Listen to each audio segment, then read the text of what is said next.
Hello, everyone. Hello, and welcome to the Writer's House. I'm going to warn you, there's going to be a loud bang in a minute. I see some chairs that are falling over, so I'm going to fix that, or Ben is. And if it happens, I apologize. If you don't get relentless emails from us and you want to, or if you just want to get an email once a week on Fridays, please sign our guest book in the vestibule, and we'll happily tell you about upcoming programs like this one, although what could compare to this particular program? I have to start off saying that Paul Hendrickson, right to my right here, Paul Hendrickson is on leave right now, in part because he's out and about talking about his fantastic new book, Hemingway's Boat, which is a feat. It's getting all kinds of press. And we really feel his absence here quite deeply. Students in Paul Hendrickson's courses, I think I can say from hearing about this, have transformative experiences. I mean, life-changing experiences in his classes. So it's not without reason that he received the Provost's Award for Distinguished Teaching in 2005. His writing, as many of you know, is a model of what nonfiction can be: astonishing deep research, beautiful and rich prose, the best kind of stuff. Now, I'm starting off talking about Paul because let's get to David. He will officially introduce David Maraniss, but I didn't want to leave this occasion unmarked that we are so thrilled to have Paul Hendrickson back with us, and we can't wait till he's back. And I'm stalling a little bit so the students who are showing up and trickling in can. We have seats up here in the front. Allison, come up to the front. Come on in. So Paul has done us a huge favor here by inviting his good friend David Maraniss for a conversation. We do have books for sale in the back that you should check out when this program is over. We will also have a reception, which you should stick around for after the conversational portion. But please do help me welcome both these guys here, particularly David Maraniss, our special guest, but also Paul Hendrickson, who is here with us tonight. Thank you so much.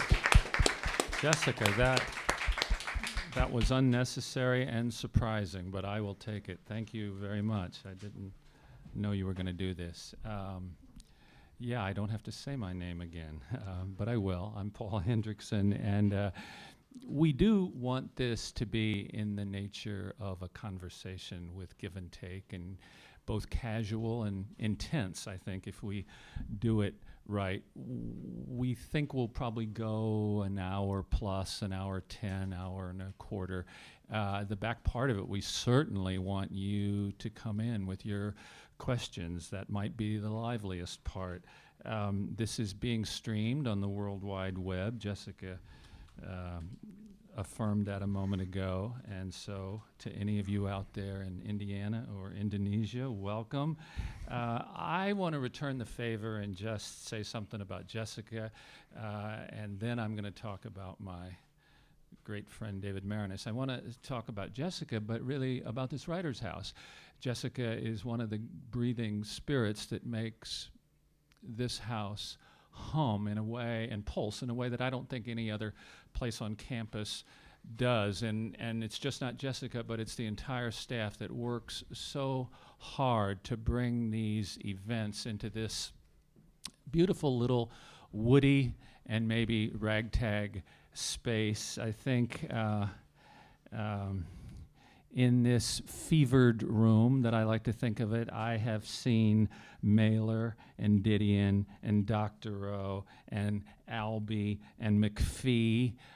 There is a small sense in which I would trade them all to have the pride and the honor of sitting next to my friend David Maraniss, whom I've known for 3 decades plus. But I don't want to let slip past a large thank you to Writer's House for hosting this.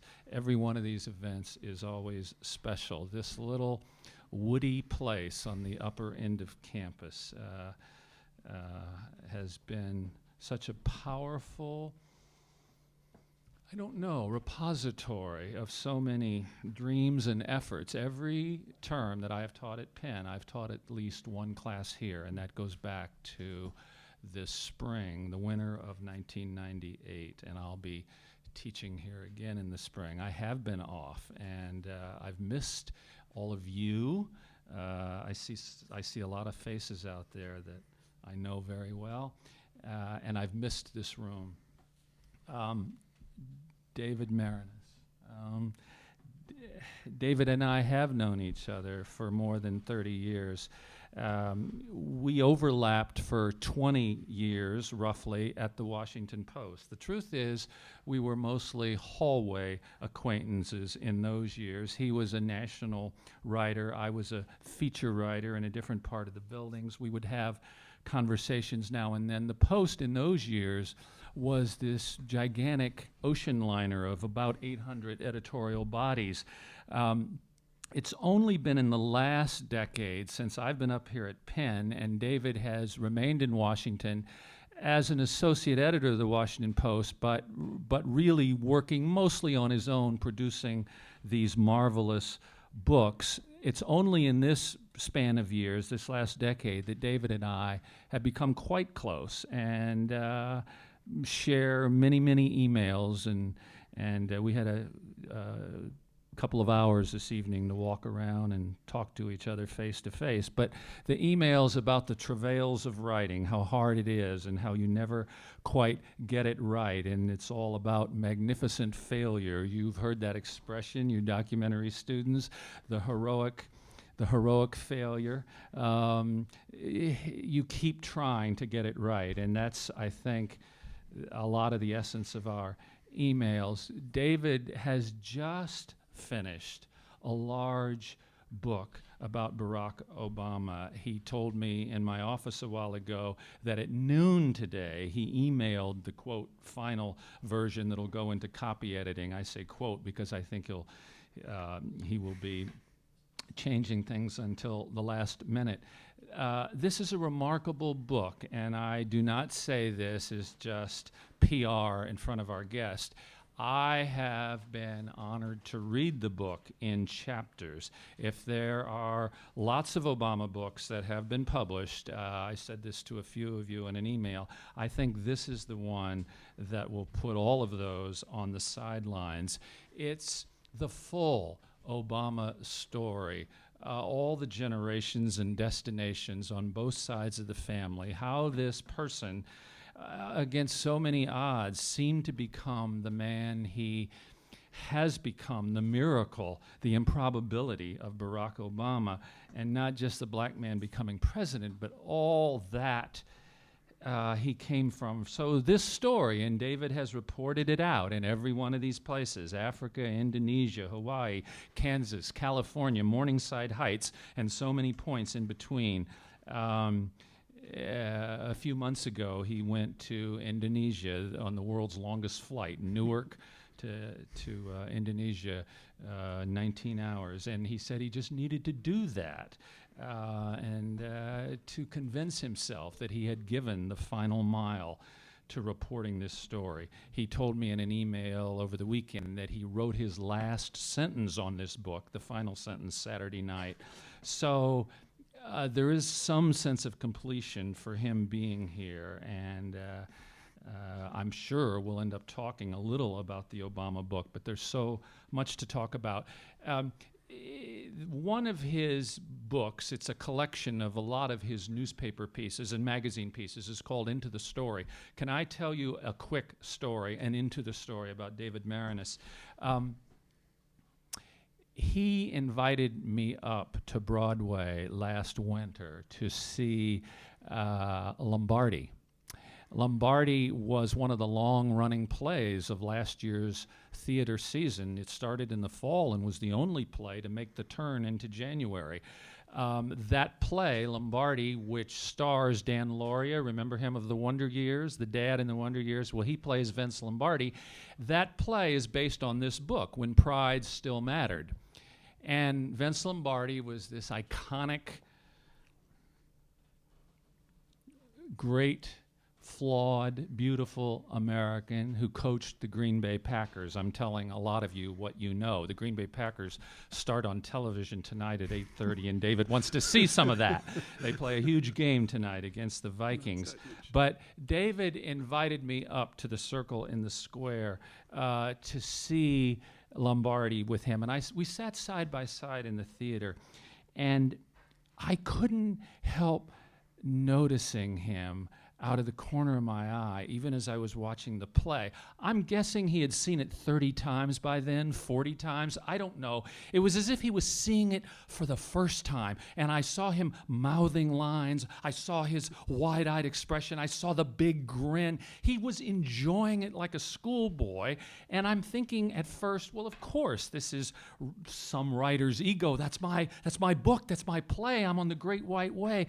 It was more than that. I came to think before the end of that night, it was, I think, this sort of fundamental Midwestern boyishness, the kid that in many ways is still, I don't know, working in his dad's newspaper in Madison, Wisconsin, which is called the Capital Times, and despite all that he has accomplished, all these distinctions in journalism and nonfiction, David was in the White House last Thursday talking to the President of the United States. We're supposed to get 45 minutes slotted in. He got an hour and a half.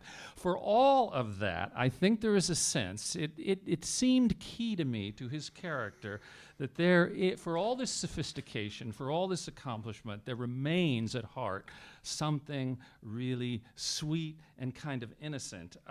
If I listed all of his accomplishments, we'd be here all night. I'm going to take 2 minutes and then we start. Yes, as I told some of you, he has a Pulitzer Prize. Actually, he has 2. He won the Pulitzer Prize for National Reporting in 1993 for reporting on President Bill Clinton running for president. He was in on a group team Pulitzer Prize that the Washington Post won for their coverage of the Virginia Tech shooting. He also actually edited a gold medal Pulitzer Prize series that the Post won. Are you counting? 3 other times he has been a finalist for the Pulitzer Prize, twice in journalism, and once for a magnificent book about Vietnam in the 60s, and that book is called They Marched into Sunlight. So all of these distinctions and these books, I held up this one, When Pride Still Matters, a gigantic bestseller. He wrote a book about Roberto Clemente, the great baseball player for Pittsburgh. He wrote a book about the Rome 1960 Olympics. He wrote the Vietnam book, They Marched into Sunlight. He wrote a biography following his Pulitzer Prize winning. He wrote a biography of Bill Clinton called First in His Class. And now he has just finished this gigantic book. One more quick story about David, which if I don't tell it, I think he'd be too modest to tell it. And I only discovered this. I've known the man 30 years, but I only discovered it really by reading into the story, this lovely piece. He wrote about his older brother, Jim, 4.5 years older. They used to sleep in the same bedroom until Jim went off to college. So David has won the Pulitzer Prize. His big brother, Spanish professor, beloved Spanish professor at Amherst, wrote a libretto for a 17th century Spanish play because he's a Spanish scholar, and in the year 2000, he won the Pulitzer Prize. So I haven't checked this out, but I'm thinking this must be the only brother duo in American history who have won Pulitzers. Is this true? I don't know. See, this is what I mean. He didn't. He's too modest to check it out. So that's a fragmented little glimpse of all that this man is. And I did say in an email that I sent to some of you that the grace of his prose, I feel, is matched only by the decency of his person. Would you welcome David Maraniss to Writers' House?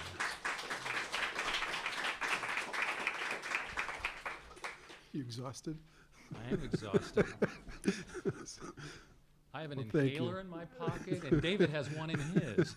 I've been dealing with some chest crud as I've gone around promoting the book. I also wanted to say before we start that I'm graced tonight by the presence of a couple of very, very esteemed, important doctors from UPenn Medicine, and very grateful that they took the time to come tonight. Thank you very much. David, I don't know where to start, but because I kept changing my mind, maybe we'll start with Obama, but we certainly don't want to stay there. The Obama book. Would you maybe just say a word about it? It's got a new title. I love it. He showed it to me today. It's changed its title a couple times. It's simply called Now. This has something to do with Midwestern simplicity. Barack Obama, the story. And this is the big arc of story. David, how hard was it to do this book when the story of the current man is changing all the time? And how did you keep your concentration? And just talk a little about this book. The truth is, the only hard part for me of doing this book was deciding to do it. I had written a biography of President Clinton, of Bill Clinton. It was a story about his life up to the day he announced for president. That book came out in 1995. The political culture and climate in America was changing then, becoming more vitriolic, less rational, more mythology starting. But in that era, I would be hearing this stuff on TV and radio and getting faxes of information from people who didn't know what they were talking about. And by the time Obama came along, I had, as I've done every 4 years for the Washington Post since Gary Hart in 1984, Jesse Jackson and Gary Hart, I'm sort of the Post profile biographer for various presidential candidates, and I'd written a couple of larger pieces about Barack Obama. And there was sort of an expectation, well, Maraniss will do a biography. And I really struggled just with the idea of doing it because I really have such a profound distaste for the political climate in the United States right now and the media culture. And to do serious history about someone, you have to just sort of block all of that out and not be influenced by it and not worry about whether you're being good or bad to him, but just search for the truth.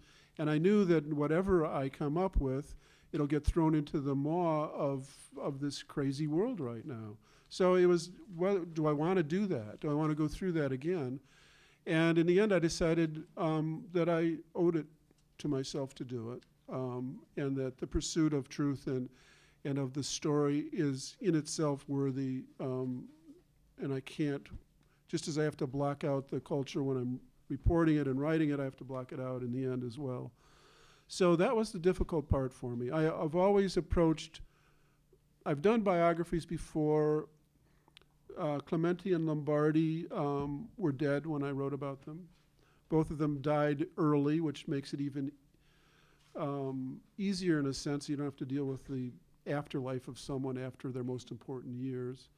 I did write a biography of Bill Clinton when he was just becoming president, and I learned then that the most important thing for me to do was treat him as though he wasn't around. And so I already had that ingrained in me, that when I approached this book about Barack Obama, you know, whether he's up or down is irrelevant to me. What's relevant is that I can explain him no matter what is happening in his presidency through his past. And so that requires, my first fundamental belief is that that you can learn from someone's, the forces that shape someone and their past, important lessons that are timeless. And that often those, what you can learn from that is really more important than the last political campaign or whatever is going on at the moment. So, and then once I decided I wanted to do this book, I realized that the part that I as with all of my books, I have to go for what part of it draws my obsession.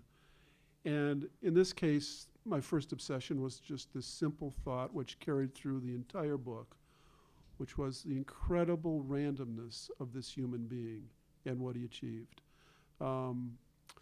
I sort of knew that from my earlier reporting and from reading his memoir, but when I started to delve into the reporting, I realized it was tenfold more that way than I could have imagined. So I wanted to look at the world that created him, the world of Kansas, starting with the suicide of his great-grandmother in an auto garage in Topeka, Kansas in Thanksgiving Day 1926. And then out in western Kenya, Hussein Anyango, his grandfather, being called a Jadak, a stranger, an alien in his own hometown and having to leave, sort of another theme that runs through the book through the generations. And finding these two disparate but incredibly fascinating places and lives, rooted in geography and history, and tracing them to the point where Barack Obama Sr. and Stanley N. Dunham meet in a Russian class in 1960, in a very brief and fleeting coming together and the creation of Obama. And then from that point on, following the families still, but having another main character take over the book through the creation, how this person struggled to find himself and then found his own path. So the reporting I love. It's not a problem for me. It was just the initial decision of, do I want to get back into this what I consider to be a dysfunctional political culture in America right now. To do the book was the only hard part for me. I said I've been reading it in chapters, and the book goes into 18 chapters complete. Right. And just today, actually, I was reading the revised chapter 16, which is called The Moviegoer, and all over again, I was sort of astonished at the depth, the verticality of reporting. This is primarily a conversation about writing, but if we do it right, it'll be somewhat a conversation about life. And we were sitting over at the Inn at Penn a while ago talking about a hero of ours who died untimely, David Halberstam. I know some of you know that name. And he was an inspiration to both David and me and to many others, because in a snowstorm, he would fight his way back to his hotel room, and it's 11 o'clock at night, and this is a man in his late 60s or early 70s, and he can't turn out the light until he tries to make one more phone call. And that is such a lesson about what nothing happens without the reporting, does it? And then you have a chance possibly to follow the writing. Something David said in his remarks I wanted to pick up on. He was talking about these incredibly disparate lives and talking about the phenomenon, the randomness, the utter randomness of the Obama story. I knew that I wanted to ask David tonight about his great Vietnam book. I call it his Vietnam book. It's a book about Vietnam in the 60s, and talk about incredibly disparate lives. He will describe this book, but essentially the book derives from one day, October 19th, 1967, in America, on the campus of David's alma mater at the University of Wisconsin, and something that happens in Vietnam. Talk about incredibly disparate lives. Will you tell us about that book, but how your writer's imagination conceived that book? How does a writer go about conceiving a project? Most of my conceiving happens in my sleep.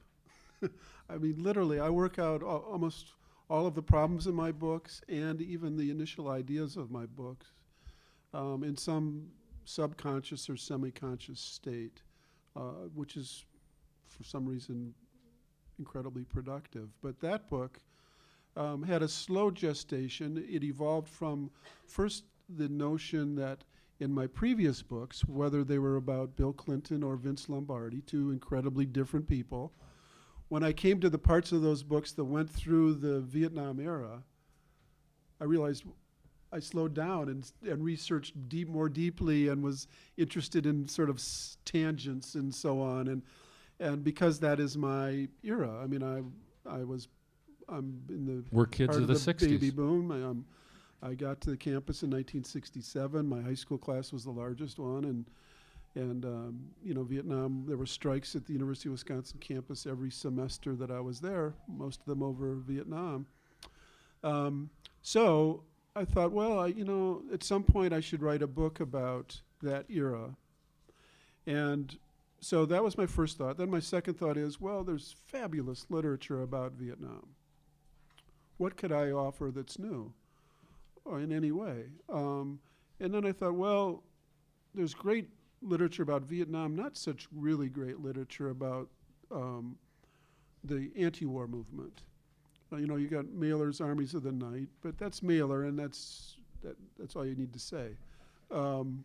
And a few sort of serious, sober, boring histories of the 60s and the anti-war movement, but nothing that I really could attach myself to. And so in my sleep, I thought, what if I did a book about these two incredibly different worlds that were about the same thing? How would I do it? And I woke up the next morning and went to the paper because my first idea was, well, what do I know? I was at the University of Wisconsin in 1967, that fall, wearing my first blue jean jacket and experiencing the first anti-war protest on a college campus that turned into a violent confrontation with a police riot of sorts over the recruiting of Dow Chemical Company, which came to campus to recruit, and they were the makers of napalm and Agent Orange. And I was on the edge of the crowd that day and saw the Madison police form under the Carillon across the street and march into the Commerce building, and I saw kids coming out with bloody heads. So that was the beginning of an idea, and I went to the Post and said, what was going on in Vietnam that day?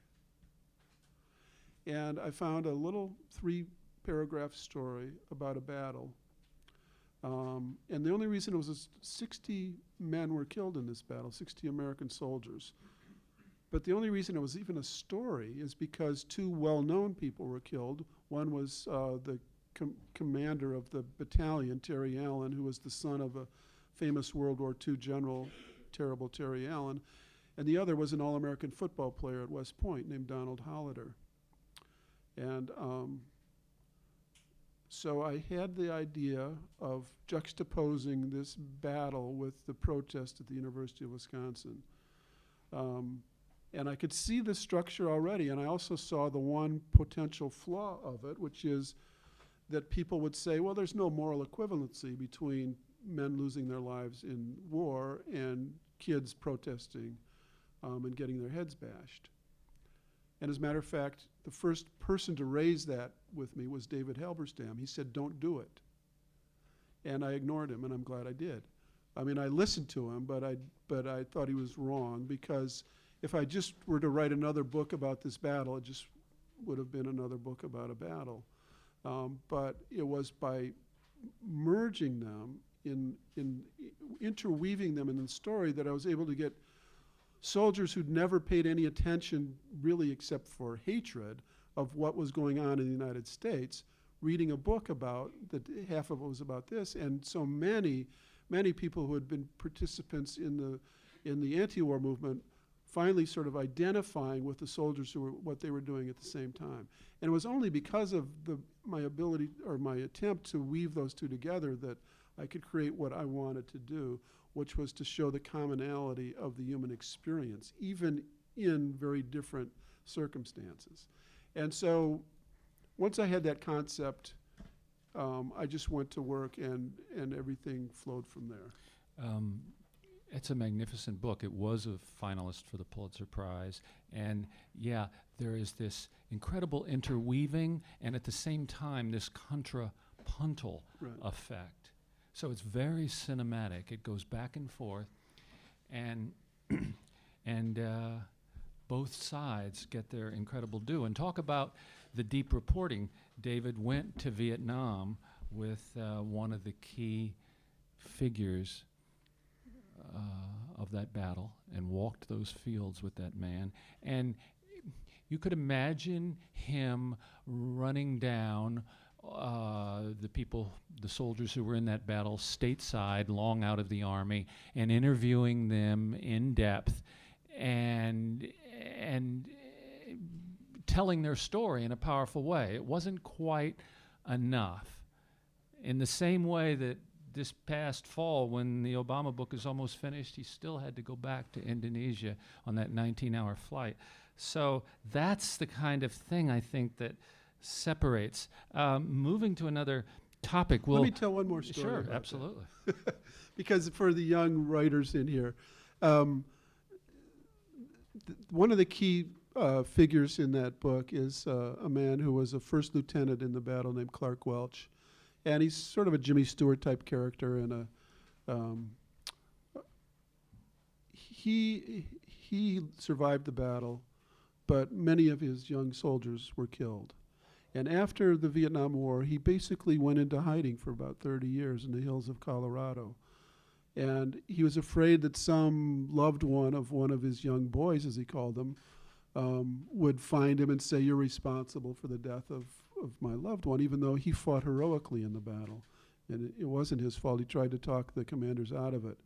In any case, the lesson that I learned from that was my policy of no surprises and always being straightforward. So I interviewed many of the soldiers. Clark Welch did not want to talk for about a year. And then finally he agreed to meet me in a hotel room in Denver, Colorado, came down from the hills and like an old Green Beret, which he was, he sort of scouted me out for about a half an hour in the lobby before he came over to me. I didn't even know he was there. His first words to me were, "David, I will talk to you if you promise to be good to my boys." It's a very tempting thing. But I had to say, no, I can't make that promise. I can promise you that I'll try to find the truth, that I'll do everything I can to talk to as many people as I can, go to Vietnam, find the Viet Cong who were in the battle, do everything I can to understand that battle as thoroughly as possible, get every document, and I will let you know what I'm finding along the way. And he said, "No, that's not good enough." And he started to get up and said, "You got to promise to be good to my boys." And I said, "Mr. Welch, I cannot make that promise. If I did, it would be manipulative, because either I will find something and have to manipulate the truth, which I would never do, or else I'll make this promise now and break it later." So it's not good for either of us to do that sort of thing. And finally, he decided to trust me because of that. And within a month, he was giving me all of the letters that he wrote home to his wife, Lacey, which enriched the book incredibly. And I kept my end of the bargain and told him everything I was finding, whether it was good or bad, about what happened in that battle. And that made all of the difference. And it was by being straightforward and pursuing the truth without any manipulation. And that taking happened. the biggest risk, because you say to him, "I can't make you that promise. I can promise you that I will research the story as thoroughly as I can. I'll try to find out the truth of what happened. I'll let you know what I'm finding." Your heart is pounding, because as Right. you're saying this to him, 50% of this, he'll walk off and I've lost him. And the temptation for the lesser writer, the lesser reporter, the less authentic person is to finesse that moment some way. But you stood up and said what you had to say, and you ended up ultimately winning, recognizing you could have lost. And that would have hurt the book big time. I wouldn't have known how much it hurt it until I got the letters and everything else. But yes, of course. And something similar just happened in my dealings with President Obama.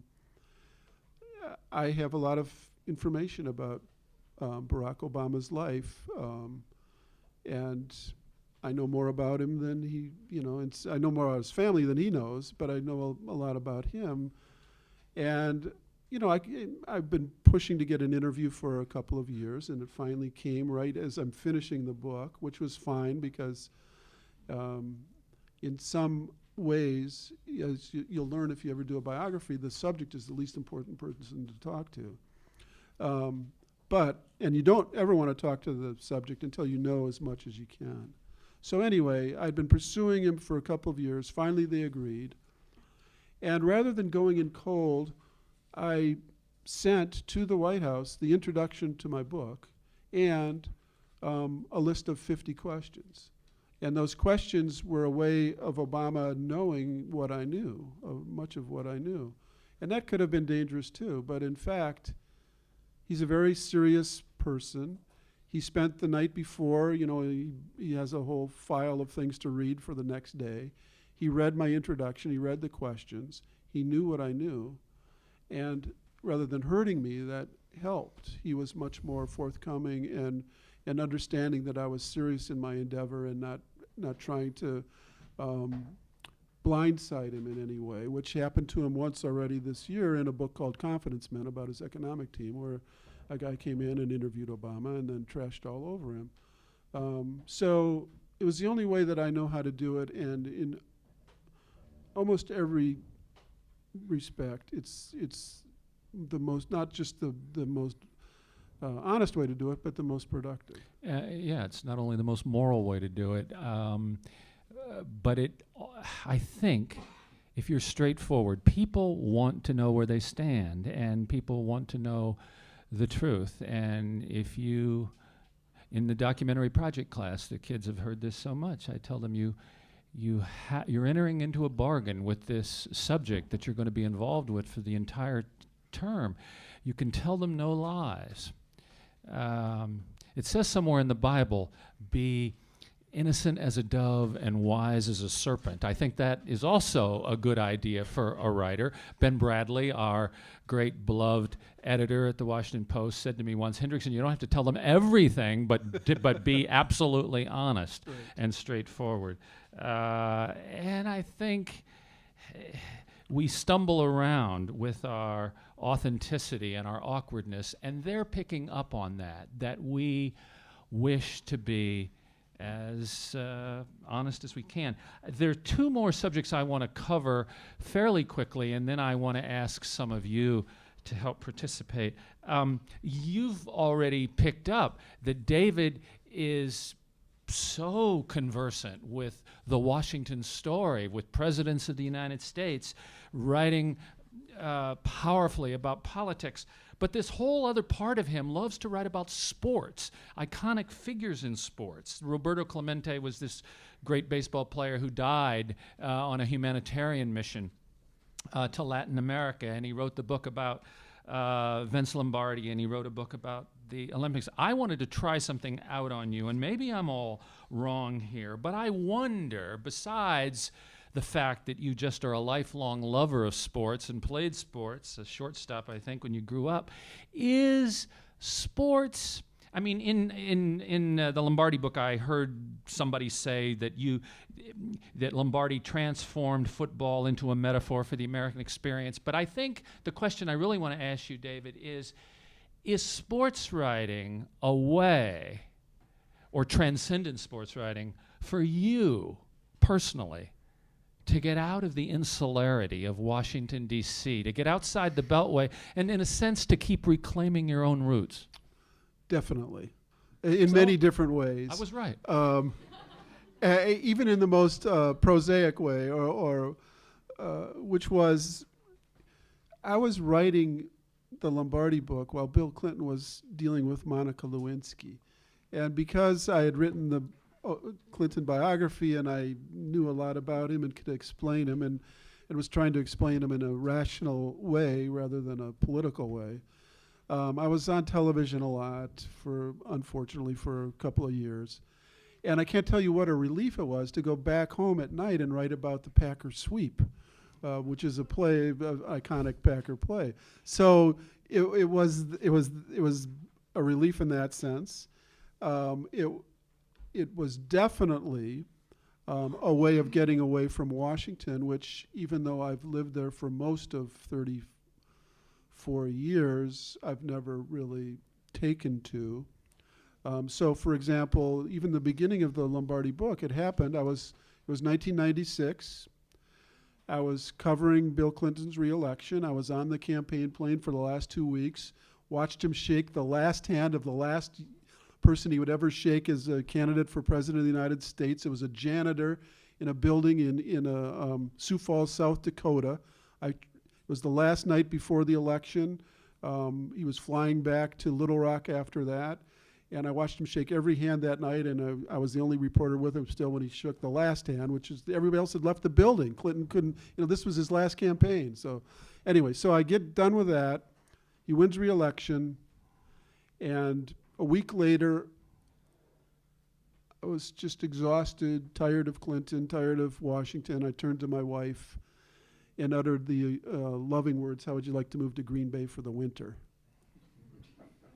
And she said, "Yeah, let's do it," which is wonderful. And we did. We moved out to Green Bay, and that's how I started that book, so reporting that book. So it is a balm for me to get away from Washington. And in many ways, I've been doing that for all of my career, even as I still maintain, the political writing. For 8 years, I lived in Austin, Texas, and covered national politics, and that probably helped me, too, to be away from Washington to do that. And it's interesting, some of the great nonfiction writers of the whole last part of the 20th century, we associate these largest of the largest names. They wrote sports. Gay Talese has written sports. Tom Wolfe, in some ways. Hunter S. Thompson, David Halberstam. If you do sports right, it becomes far more than just sports, but there's something sort of elevated and... they call it the toy department, and I've always sort of... And my feeling basically is that there's a lot of politics that's completely and utterly trivial. And there's a lot of sports that has deep meaning, and just is the opposite. So it's not an either-or situation. It's what you find in what you're looking for in life. And sports has the natural drama, which very few other subjects have. And then if you can find the character and the sociology in it as well, you've got everything that as a nonfiction writer you want. Can I gush for a moment with the last little thing I want to ask David about, and then we'll bring you into this. David didn't know I was going to do this, but if you all pick this up, I think you have it in your hands. If I can set the context for this, and then we'll have David talk about it. This piece ran on the Sunday after 9/11. You can see that it was stripped across the top of the Washington Post. It broke open on the inside to just a huge amount of copy. Did it go 2 pages, David? 4. 4. So what you have here is just the very top of it. I adore this piece, and for reasons even beyond the magic of the writing. And this is part of the context I want to set for you.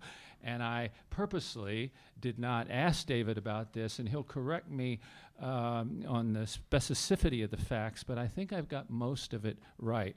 What you have to think about is that on that Tuesday, this psychic shock, and everybody in the room here is old enough, even the youngest of you, to know, if you were 10, what an incredible psychic shock that was. The largest, I think, since November 22nd, 1963 at Dealey Plaza in Dallas.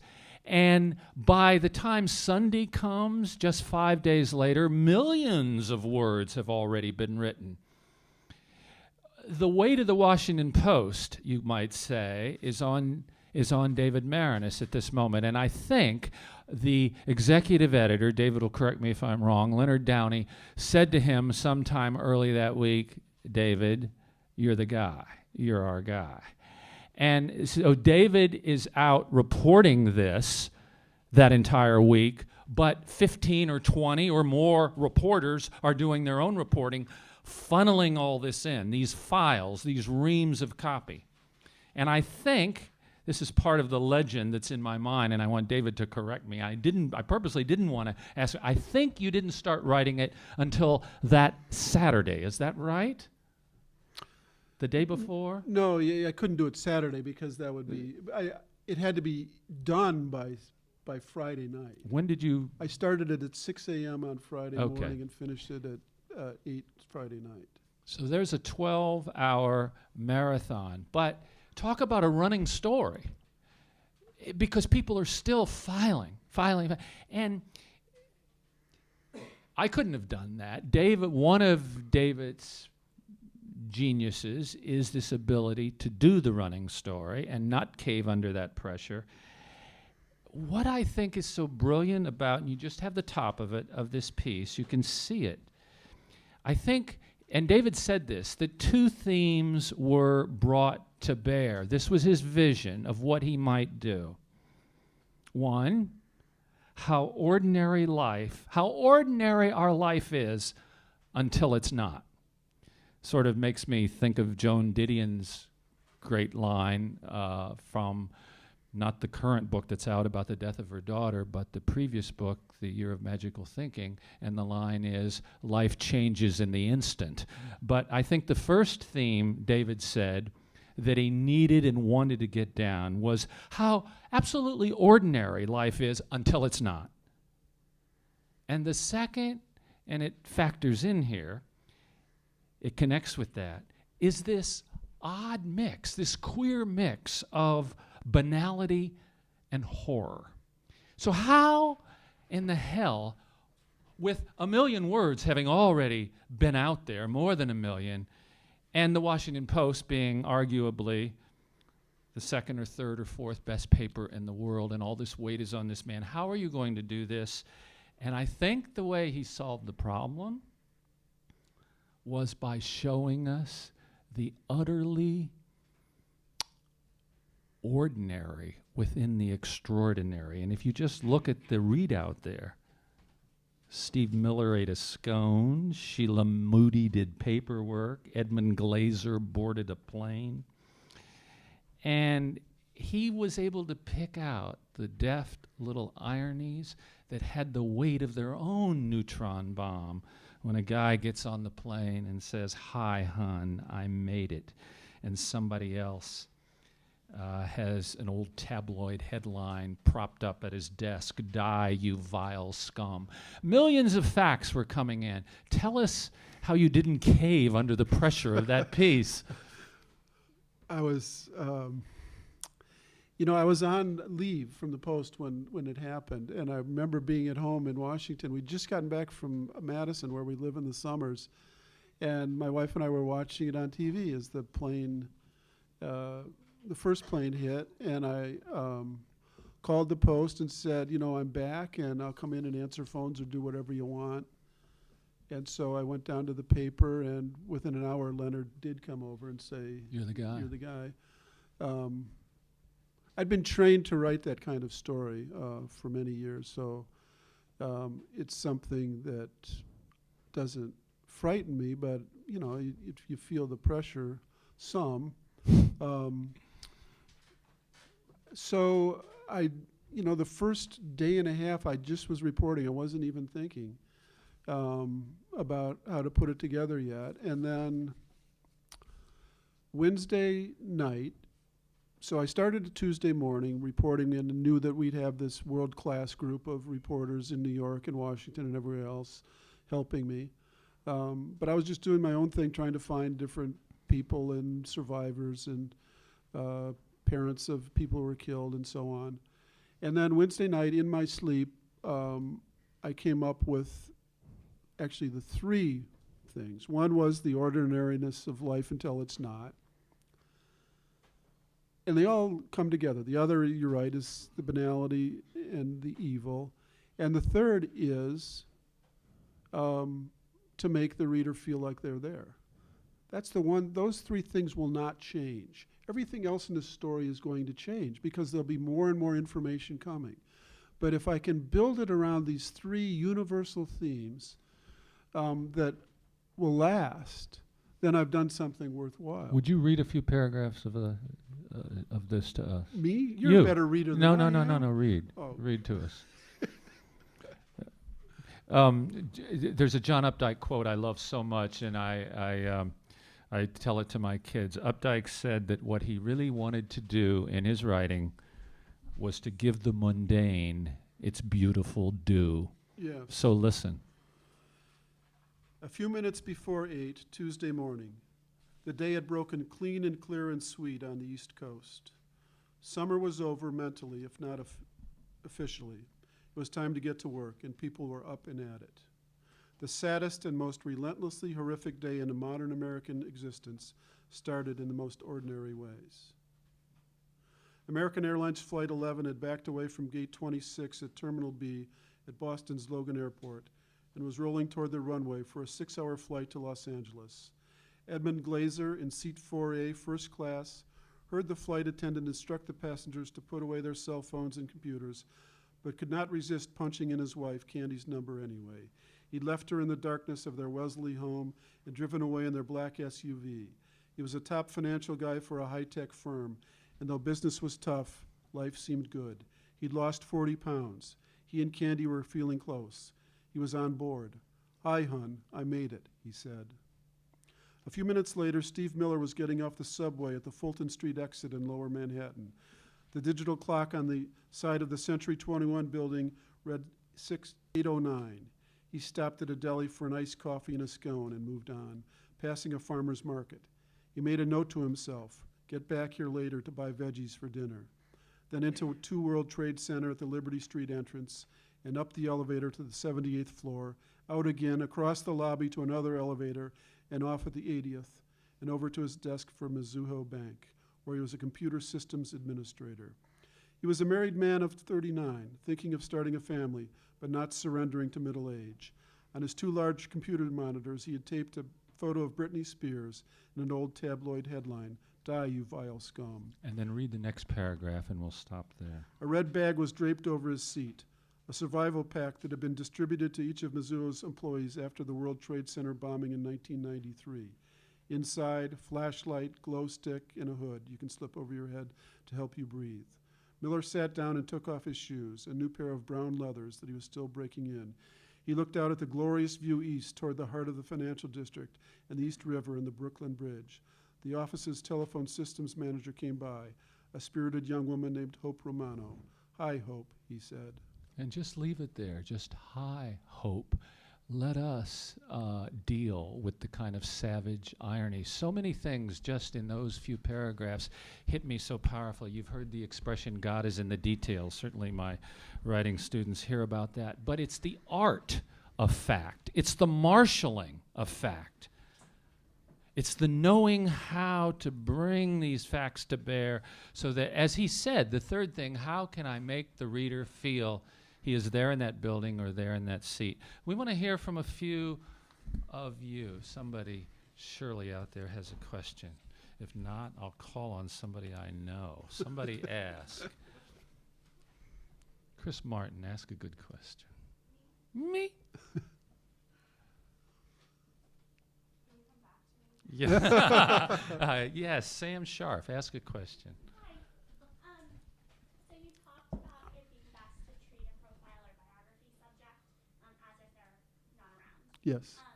But we also heard about your book on Vietnam that was a combination of your personal experience in college and this thing that was very separate, that was on the other side of the world. How do you balance writing about the very personal with or what's something that you were a part of with the... Well, in fact, the Vietnam book, I'm not a character in it until the epilogue. And I've never been particularly comfortable being a character in that type of book because I was not relevant to it. I mean, I was there, I was on the edge of the crowd, but it was only sparked my interest in the real story. So I become a character in the end because I take Clark Welch, one of the survivors of the battle, and the daughter of the battalion commander who was killed in the battle, back to Vietnam, and also find the Viet Cong commander, and together we all go to the battlefield. So that was important for me to bring myself into that part of the story. And there are certain, some writers are terrific at knowing how to use themselves in a story. I'm not particularly comfortable with it, but yet, and I think that Paul and I are alike in this sense, every paragraph of a book I write is infused with my sensibility, and Paul is definitely that way as well. And so, you know, I want the reader to see the world, not just the world that I see, but also something larger than that. And that's what I'm always conscious of. I don't want to impose, I don't want to circumscribe the possibilities of the story by my own narrow thinking. And that's what I'm always focusing on. You know, I want the reader to be able to see it for themselves, to feel it for themselves, to see it larger than just my construct. And you know, that takes effort to do that in a way that's honest. And so it's my sensibility, but it's more than that, because it's about other people and other forces, and I'm trying to understand them.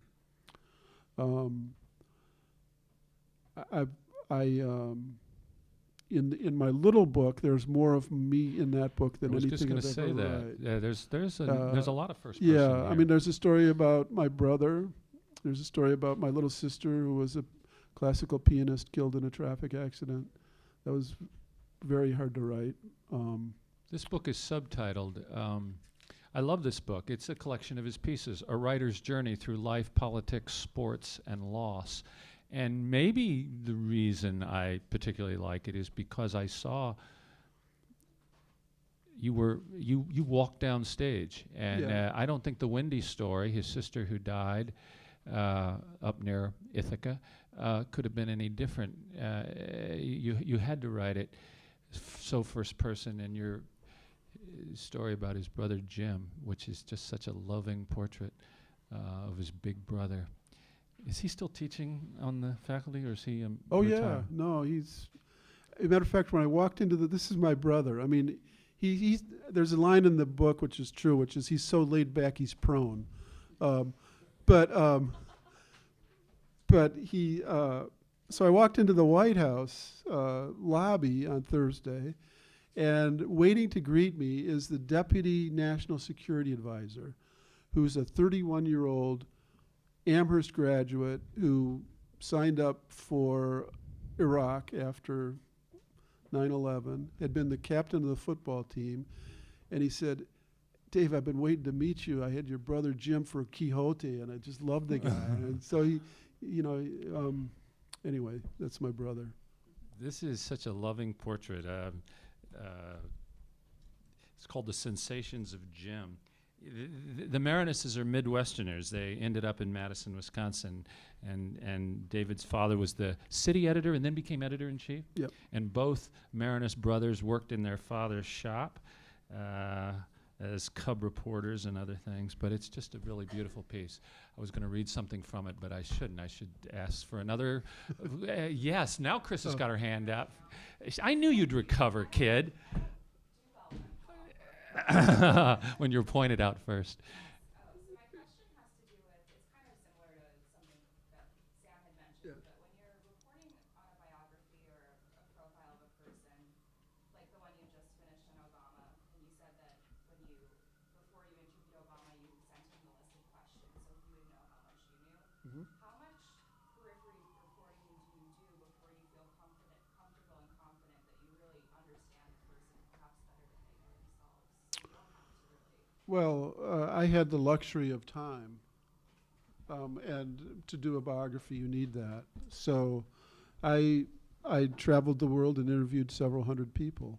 But it's not the number of people you interview, it's the depth of the interviews. And so there are, just as Paul would go back to a few of the wonderful key figures in Hemingway's boat, there were 4 or 5 people that I was interviewing quite a bit over a long period of time to get the story right. And so in the first interview, this is just a lesson in journalism. If you have the opportunity, you know, your first interview is almost worthless. It's the more you know, the more the better the interview will be. So there are several people in each of my books that I interviewed early on, I mean, it's not worthless because you establish a relationship, but the more I knew, the more I could come back, and the better the interviews became. That's partly just a function of memory, that people's memories are imprecise, often wrong, and so the more information you get, the more it can click back into a more accurate memory, and partly a function of trust. The more they realize how serious you are about trying to get it right, the more they relax and tell you more. David, are you still thrilled when the sentences turn out? I mean, Yes. There's no, there are a few sensations in life like that, but it's one of the great ones. And there are a couple of times when I'm in the middle of a sentence and I just know that it's right, and I'll stop and just sort of play some music really loud or go kiss my wife or something, because it just, it's a zone that's sort of magical, and so that's one of the, thank goodness that there are thrills like that for writing, because it's hard work. and yet after 45 years, you can still feel that thrill. I saw some other hands up. Yeah, Allison. When you're starting to work on a big project, be it a book or the 9/11 piece, and I've asked Rob this many times, how do you kind of amass, collect, organize all of these hundreds of interviews? Where does it go? How do you keep track of it? Everybody should have their own system, but you have to have a system. So I would never tell anybody to do it the way I do it, but I would say that for a large project, every hour that you spend organizing saves you 3 hours later. And so I've actually done it different ways for different books. My Clemente book, for some reason, it ended up as 163 ring binders. My first book, Clinton book, was all note cards, index cards, 4x6 index cards. I had 4,500 of them. The Obama book is a combination of binders and index cards and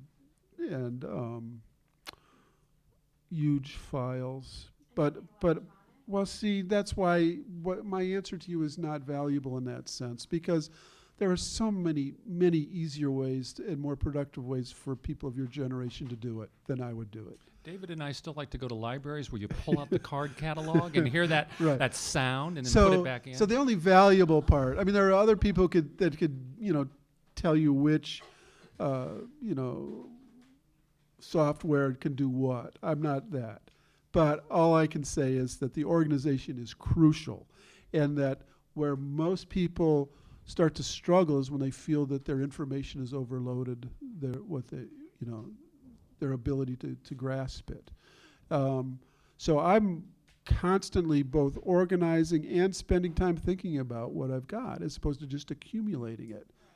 And that's why such mundane and time-consuming and wasteful things as index cards are actually a help, because every time I'm writing that down, it's a different process in my brain than just accumulating something from the web and putting it into another file and not really focusing on what it is.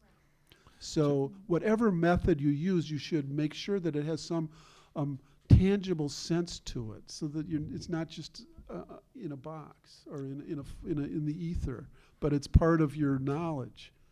And just to embarrass them, the last several questioners, each of whom I know well, has struggled with their own long-form writing projects. So it is a fractional equivalent of what you have had to do. We're talking about a 30-page piece on the closing down of a particular library here in West Philadelphia, because Philadelphia was in such a budget crunch, and might this library die, this little branch library.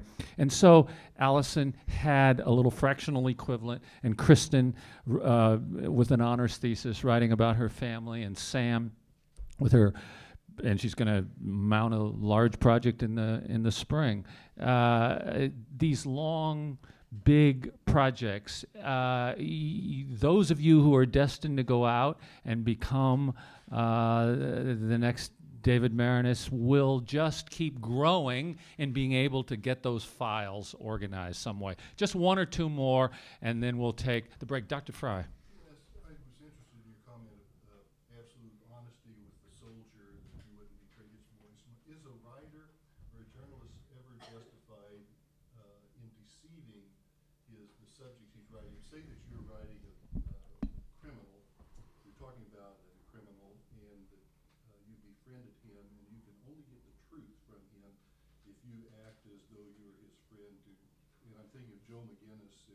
The journalist and the murderer, yeah. Well, that's a huge subject, and Janet Malcolm, a terrific writer, believes that the process is inherently duplicitous, and that all of us are duping our subjects. She wrote a very famous first sentence. Do you know that? Can you say No, that you sentence? say it. I won't say it verbatim, Yeah. but it's right to the heart of this. She Yeah. starts this book, The Journalist and the Murderer, and the sentence is, it's deliberately provocative, but it's got some bedrock truth.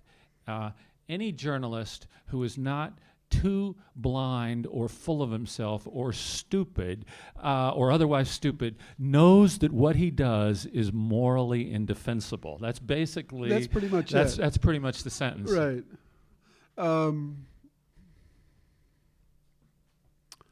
So.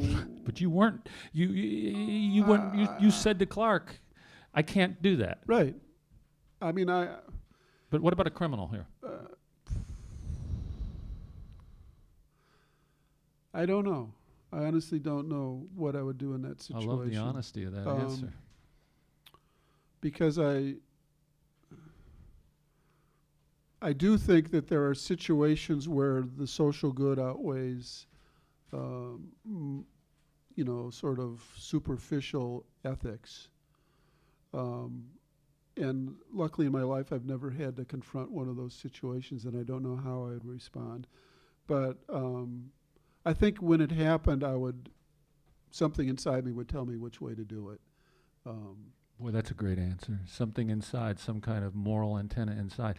I said we'd go an hour and a quarter. We're almost there. We I started wouldn't about have 5 done what minutes late. Joe did. I wouldn't have. No. Joe McGinnis, I think, conned and manipulated, Yeah, absolutely, yeah, down the yeah. line. And he wrote a trashy book about Sarah Palin. I'm Total sorry. garbage. We're trying to tell the truth here. At least that's my view. Sir, you had a question? Yes, sir. Thank you for the great talk. I bet you're highly sought after Thanksgiving dinner guest. I'm having Thanksgiving dinner with my 2 little granddaughters. Take advantage of your broad range of knowledge. And it's a little difficult question, but it's about waterboarding. But be as fluffy as you want to answer. But I know, like in World War II, there was a tribunal at the U.S. charged the Japanese soldier waterboarding, convicted. Uh-huh. 1968, your expertise, there was a court-martialed U.S. soldier charged with waterboarding and convicted of a I did not know that. North Huh. East. Huh. Okay.